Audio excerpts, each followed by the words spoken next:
আমার নবী বলছেন কিছু বৃষ্টির পানি কিছু জমিনের মধ্যে পড়ে, সেটা মারদে হকের রুহানি জমিন।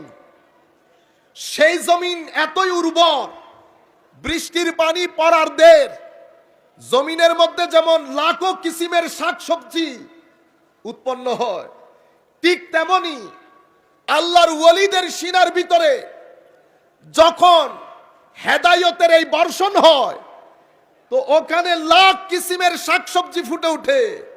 আল্লাহর ওয়ালিদের সিনার মধ্যে লাখো ধরনের নূর তৈরি হয়।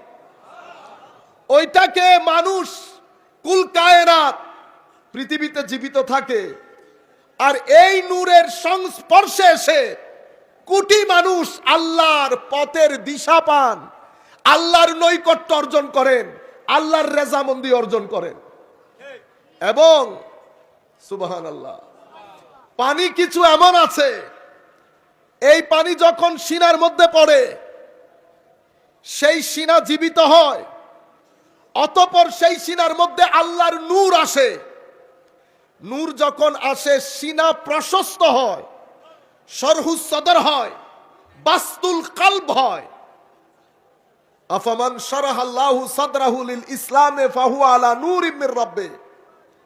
তখন রুহানি জগতের মধ্যে এত এনার্জি আসে, এত এনার্জি আসে, আধুনিক বিজ্ঞানের ভাষায় সেই এনার্জি যেতে যেতে 500 লেভেলে চলে যায়।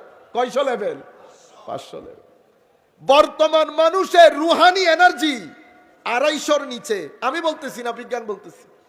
আপনারা যারা ফার্দার স্টাডি করতে চান, power versus force, doctor David Hawking, best seller বুক।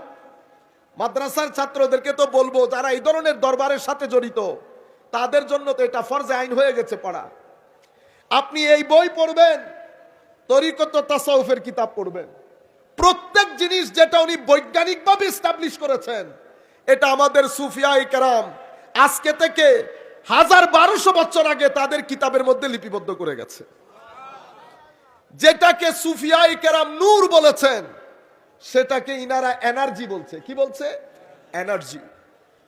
আমরা শক্তি দিয়ে কাজ করি। মানুষের যেমন দৈহিক শক্তি থাকে, ঠিক সেরকম মানসিক শক্তি থাকে। দৈহিক শক্তির জন্য যেমন ব্যায়াম করতে হয়, নির্দিষ্ট কিসিমের খাদ্য গ্রহণ করতে হয়, ভিটামিন, ক্যালোরি, প্রোটিন গ্রহণ করতে হয়, এটার মাধ্যমে দৈহিক শক্তি বাড়ে।